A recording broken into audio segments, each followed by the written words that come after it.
건축가가 궁금해. 아트 팔레트 스튜디오. 다니엘 리베스킨트. 벽과 선으로 감정을 짓다. 다니엘 리베스킨트. 아빠, 오늘은 어떤 건축가예요? 오늘은 아주 특별한 건축가를 소개할 거야. 이름은 다니엘 리베스킨트. 혹시 들어본 적 있니? 조금 생소한데요. 어떤 분이에요? 그럼 내가 먼저 힌트를 줄게. 이분은 건축을 단순히 짓는 게 아니라 사람들의 기억과 역사를 건축 속에 새겨 넣는 걸 중요하게 생각했어. 기억이요? 건물에다가 어떻게 기억을 넣어요? 바로 그 점이 리베스킨트의 독특한 매력이야. 자, 이제 차근차근 들어보자. 다니엘 리베스킨트는 1946년 폴란드에서 태어났어. 그런데 그의 삶은 어린 시절부터 평범하지 않았단다. 왜요? 그는 유대인 가정에서 태어났어. 그의 부모님은 2차 세계대전 당시 나치의 유대인 탄압을 직접 겪었지. 가족 대부분이 수용소에서 사라졌고 살아남은 부모님은 깊은 상처를 안고 있었어. 와, 태어날 때부터 이미 무거운 역사가 있었네요. 맞아. 그래서인지 리베스킨트는 늘 기억과 상처를 어떻게 예술로 표현할 수 있을까 고민했어. 게다가 그는 어릴 때는 천재적인 아코디언 연주자였단다. 음악 신동으로 불릴 정도였어. 건축가가 되기 전에 음악가였어요? 그렇지. 음악 장학금까지 받아서 미국으로 이민 왔는데 결국 음악이 아니라 건축을 택했어. 하지만 그는 항상 말했지. 내 건축에는 음악의 리듬이 흐르고 있다. 그래서 리베스킨트 건축은 기울어지고 뾰족하고 울퉁불퉁한 느낌이 많군요. 음악처럼 강약이 있는 거예요? 맞아. 그는 건축을 눈으로 듣는 음악이라 부르기도 했어. 그런데 아코디언 신동에서 어떻게 건축가가 된 거예요? 뉴욕에 이민 온 뒤 브롱크스에서 자랐어. 했지만 책과 예술에 몰두했지. 그리고 뉴욕 쿠퍼 유니언 대학에서 건축을 공부하면서 본격적으로 건축의 길을 걸었어. 근데 이름이 유명해진 건 꽤 늦게 된 거 아니에요? 맞아. 리베스킨트가 첫 번째 큰 건축 프로젝트를 맡은 건 무려 50대가 되고 나서였어. 그전에는 건물 하나 제대로 못 지은 이론가에 가까운 사람이었거든. 건물도 안 지었는데 유명했어요? 그래. 그는 건축 도면, 글, 전시를 통해 이론적 건축가로 먼저 알려졌어. 그러다 1989년 독일 베를린의 유대인 박물관 국제 공모전에 당선되면서 세계가 뒤집혔지. 아, 드디어 세상에 이름을 알린 거네요. 맞아. 그 박물관은 번개 모양의 건축으로 불리는데 유대인의 역사와 비극을 건물 자체로 체험하게 했어. 리베스킨트 건축의 특징은 불편함이야. 불편함이요? 보통 건축은 편안함, 아름다움, 조화 이런 걸 추구하지. 그런데 그는 오히려 사람들이 불편하게 느끼길 원했어. 왜냐하면 그 불편함 속에서 역사를 느끼고 생각을 멈추지 않게 되거든. 오, 그럼 그냥 예쁜 건축이 아니라 마치 질문을 던지는 건물이군요? 맞아. 예를 들어 베를린 유대인 박물관의 복도는 일부러 삐딱하고 좁아 걷다 보면 길을 잃고 답답함을 느끼게 되지. 그게 바로 역사적 체험을 건축으로 전하는 방식이야. 와, 건물이 사람을 울릴 수도 있겠네요. 그런데 아까 리베스킨트에 대한 특이한 소문이나 일화 같은 것도 있어요? 몇 가지 재미있는 얘기가 있지. 첫째, 그는 늘 작은 스케치북을 들고 다녔어. 지하철을 타거나 식당에 앉아 있을 때도 불현듯 떠오른 아이디어를 메모했지. 주변 사람들은 그걸 보고 저 사람은 하루 종일 건축에 사는구나라고 했대. 둘째, 그의 아내 니나는 리베스킨트의 매니저이자 인생 파트너야. 두 사람은 함께 세계를 돌아다니며 프로젝트를 이끌었고 덕분에 그는 가장 가족적인 건축가로 불리기도 했어. 셋째, 9.11 테러 이후 뉴욕의 그라운드 제로 재건을 두고 수많은 건축가들이 경쟁했는데 결국 최종 마스터 플랜을 맡게 된 사람이 바로 리베스킨트야. 그때 그는 이렇게 말했어. 이곳은 단순한 땅이 아니라 수많은 기억과 눈물이 서린 자리다. 나는 이곳에 다시 희망을 심고 싶다. 멋있다. 건축이 그냥 건물이 아니라 사람들의 삶과 역사와 연결된다는 게. 그래서 사람들은 그를 단순한 건축가가 아니라 기억을 짓는 시인이라고 부르지. 아빠, 오늘 얘기 들으니까 마음이 좀 무거워요. 그럴 수 있어. 하지만 동시에 건축이 얼마나 강력한 힘을 가질 수 있는지 알게 됐잖니. 맞아요. 그냥 돌과 철로 지은 집이 아니라 사람 마음을 울릴 수 있다는 게 놀라워요. 오늘 우리가 만난 다니엘 리베스킨트는 상처를 치유하고 기억을 전하는 건축가야. 그의 건물에 들어가면 그냥 보는 게 아니라 느끼고 생각하고 돌아보게 되지. 앞으로 그의 작품을 직접 가보고 싶어요. 그래. 다음 시간엔 그의 대표적인 건축물들을 하나씩 살펴보자. 오늘은 여기까지. 아빠, 오늘은 드디어 리베스킨트의 첫 번째 건축물이죠? 맞아. 바로 독일 베를린에 있는 유대인 박물관이야. 20세기 말 세계 건축계에 큰 충격을 준 작품이지. 그냥 박물관이잖아요. 왜 그렇게 특별해요? 이 박물관은 단순히 유물을 모아둔 공간이 아니야. 건물 자체가 거대한 역사책, 그리고 기억의 기념비야. 겉모습부터 설명해 주세요. 건물을 멀리서 보면 마치 번개가 땅을 가른 흔적 같아. 길게 찍힌 선이 지그재그로 이어지지. 진짜 번개 맞은 것처럼요? 맞아, 리베스킨트는 이 형태를 번개 모양의 지그재그라고 불러서 독일 사회에 남은 유대인의 역사를 상징하지. 땅에 깊이 남은 상처 같은 모습이야. 무섭기도 하네요. 일부러 그래. 이 박물관은 사람들에게 불편함을 주면서 역사 속의 비극을 잊지 않게 만들기 위한 거야. 흥미로운 건 입구가 건물에 없다는 것이야. 유대인 박물관은 원래 있던 독일 역사박물관 지하에서 연결돼 마치 지하 깊숙이 내려가야만 새로운 이야기에 들어설 수 있다는 듯하지. 지하로 내려가야 해요? 긴 계단을 따라 지하로 내려가면 세 갈래 길이 나타나. 새 갈래요? 어디로 가는 거예요? 하나는 추방의 길, 다른 하나는 홀로코스트의 길, 그리고 마지막 하나는 연속의 길이야. 각각 유대인 역사의 다른 운명을 상징하지. 추방의 길은 어떤 곳이에요? 좁고 길게 이어진 복도를 걸어가다 보면 갑자기 바깥으로 나가는 문이 보여. 문을 나서면 작은 정원이 나오는데 땅은 울퉁불퉁 비스듬히 기울어져 있어. 어지럽겠어요. 바로 그거야. 그 공간을 추방의 정원이라고 부르는데 바닥이 기울어져서 방향 감각이 무너져. 사람들은 금세 혼란스러워지고 마치 고향에서 쫓겨난 느낌을 받지. 진짜 몸으로 역사 속 상황을 체험하게 만드는 거네요. 그럼 홀로코스트의 길은요? 그 길 끝에는 아무것도 없는 텅 빈 공간, 홀로코스트 타워가 있어. 안에 뭐가 있어요? 아무것도 없어. 사방은 차갑고 높은 콘크리트 벽, 작은 빛 한 줄기만 위에서 떨어져. 소리도 메아리 치고 출구도 없지. 듣기만 해도 답답해요. 그 답답함이 바로 리베스킨트가 전하고 싶은 감정이야. 수많은 사람들이 빠져나올 수 없었던 역사의 비극을 공간이 직접 말해주는 거지. 마지막 길은 좀 괜찮은 길이겠죠? 그 길은 다시 전시실로 이어져. 유대인의 삶과 문화가 이어지는 공간이야. 과거에 상처가 있었지만 이어지는 현재와 미래도 있다는 걸 보여주지. 그래도 희망이 있군요. 맞아, 리베스킨트는 절망 속에서도 새로운 길이 열린다는 걸 전하고 싶었던 거야. 아빠, 근데 왜 어떤 사진을 보면 건물 안에 비어있는 공간들이 있던데요?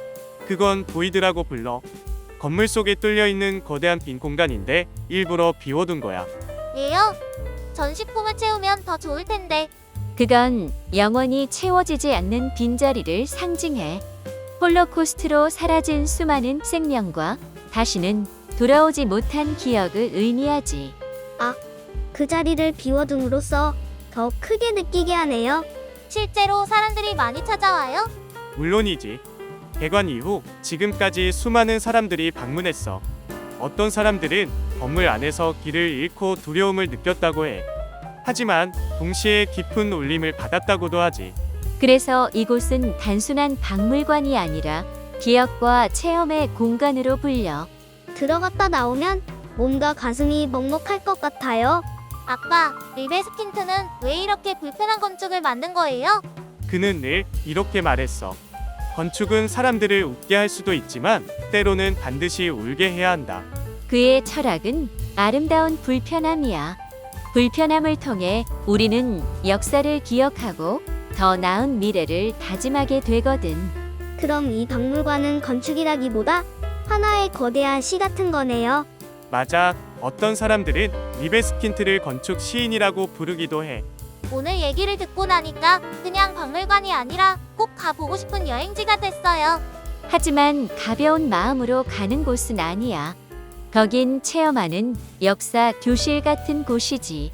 저는 만약 가게 된다면 꼭 천천히 걸으면서 하나하나 느껴보고 싶어요. 그래, 그게 바로 리베스킨트가 바랐던 방식이야. 건물을 보는 게 아니라 건물 속에서 시간을 살아보는 것. 정말 특별한 건축가네요. 단순히 전시만 하는 곳이 아니야. 이 건물은 건축 그 자체가 하나의 기억의 장치이고 전시보다 더 강력하게 사람들에게 메시지를 전해. 리베스킨트는 건축을 통해 말하지 않아도 기억하게 만드는 힘을 보여주고 싶어 했어. 그게 무슨 뜻이에요? 예를 들어 보통 박물관은 그림이나 유물을 전시하지. 그런데 여기는 건물 자체가 유대인 역사를 몸으로 체험하게 만들어. 건물에 들어가면 그냥 길을 걸을 뿐인데 이미 잊을 수 없는 감정을 느낀다는 거예요? 맞아, 바로 그것이 리베스킨트 건축의 힘이지. 밖에서 보면 어떤 모습이에요? 건물은 번개 모양처럼 뾰족하게 꺾인 형태야. 독일인들은 흔히 이걸 번개 같은 집이라고 불러. 왜 그렇게 만들었어요? 단절, 상처, 불안정함을 표현한 거야. 단순히 예쁘게 보이기 위한 게 아니라 역사의 상처를 형태로 드러낸 것이지.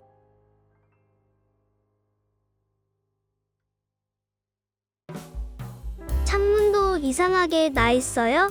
맞아, 창이 규칙적으로 배치되지 않고 불규칙하게 흩어져 있어. 마치 총알 자국처럼 보이기도 하지. 안에 들어가면 뭐가 보여요? 내부에는 3개의 축이 있어. 리베스킨트는 그 축을 통해 역사적 경험을 공간으로 바꿔냈지.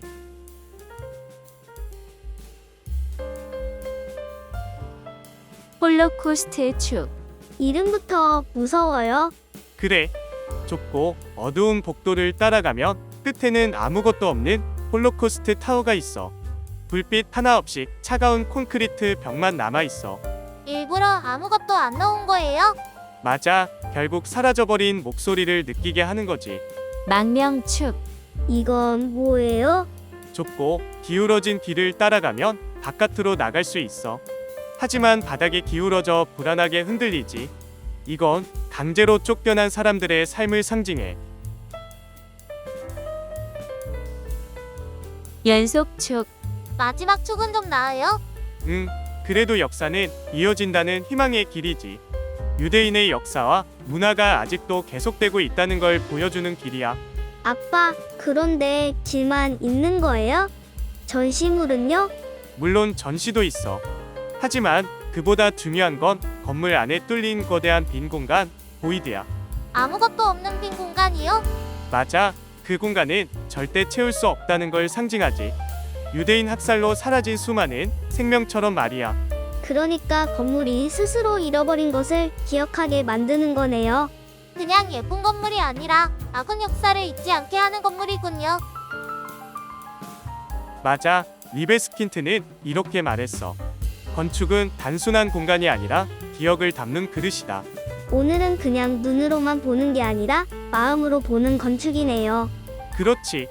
그래서 이 건물에 들어가면 누구든 건축이 말을 걸어온다고 느끼게 돼. 아빠, 오늘은 또 어디로 가요? 이번에는 미국 콜로라도 덴버에 있는 덴버 미술관이야. 다니엘 리베스킨트가 설계한 건물이야. 미술관이라고 하면 네모난 건물이 떠오르는데 이번 건물은 어떤 모습이에요?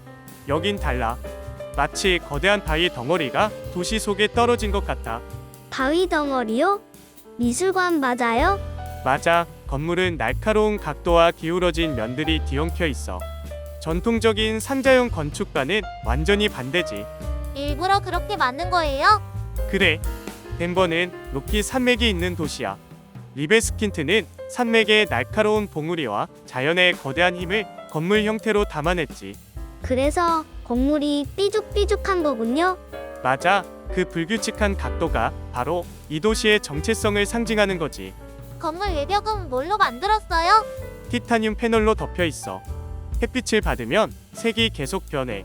그럼 아침, 점심, 저녁에 전부 다른 느낌이에요? 그렇지. 아침엔 은빛, 낮엔 밝게 반짝이고 해질 때는 붉은 빛까지 띠지. 마치 산맥의 풍경처럼 말이야. 안으로 들어가면 어때요? 내부도 바깥처럼 평범하지 않아. 기둥이 기울어져 있고 천장도 똑바르지 않지. 어지럽지 않아요? 처음엔 좀 혼란스러워. 하지만 그게 바로 리베스킨트의 의도야. 그는 미술품은 정적인 상자 안에서만 보는 게 아니다. 관람자의 몸이 움직이면서 새로운 각도를 만들어내야 한다고 생각했지. 그러니까 걸어다니면서도 작품과 공간이 다르게 보이게 만든 거군요. 맞아, 작품을 보러 갔다가 건물 자체가 예술처럼 느껴지는 경험이야. 전시품은 제대로 볼 수 있어요? 물론이지. 공간이 불규칙하긴 하지만 리베스킨트는 동선을 설계할 때 길 이름에 체험을 주고 싶었어. 길 이름이요? 불편하지 않아요? 약간 불편하지만 그 과정에서 관람객은 작품을 우연히 새롭게 만나게 돼. 예상 못한 모서리에서 그림이 나타나거나 조각이 빛과 어울려 드러나는 거지. 그냥 걷는 것 자체가 탐험이 되는 거네요. 정확히 말했어. 리베스킨트는 미술관은 단순히 작품을 모아두는 상자가 아니라 예술적 모험을 제공하는 무대여야 한다고 했어. 결국 리베스킨트는 또 느낌을 설계한 거네요. 맞아, 그는 늘 건축을 체험의 예술로 봤어.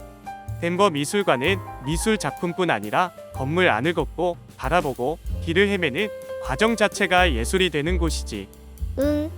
산을 탐험하는 기분 같아요. 길도 헷갈리고 모서리도 갑자기 나타나고. 바로 그거야.